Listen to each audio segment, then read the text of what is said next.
First reading, 2 Corinthians chapter 9 verse 6 to 10.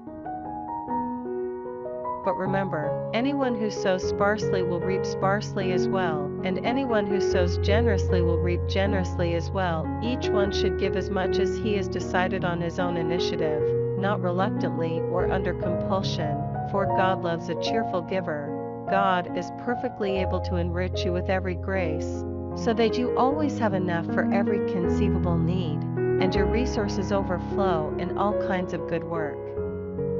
As Scripture says, to the needy he gave without stint, his uprightness stands firm forever. The one who so freely provides seed for the sower and food to eat will provide you with ample store of seed for sowing and make the harvest of your uprightness a bigger one. Responsorial Psalm, Psalms chapter 112 verse 1 to 2, 5 to 6, 7 to 8, 9. Alleluia. How blessed is anyone who fears Yahweh, who delights in his commandments. His descendants shall be powerful on earth. The race of the honest shall receive blessings.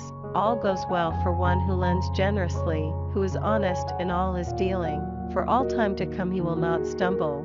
For all time to come the upright will be remembered. Bad news holds no fears for him. Firm is his heart, trusting in Yahweh, his heart held steady. He has no fears, till he can gloat over his enemies. 2. The needy he gives without stint, his uprightness stands firm forever. His reputation is founded on strength. Gospel, John chapter 12 verse 24 to 26.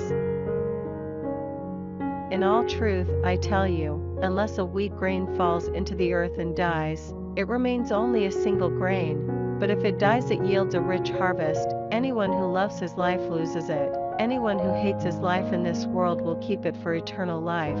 Whoever serves me must follow me, and my servant will be with me wherever I am. If anyone serves me, my Father will honor him.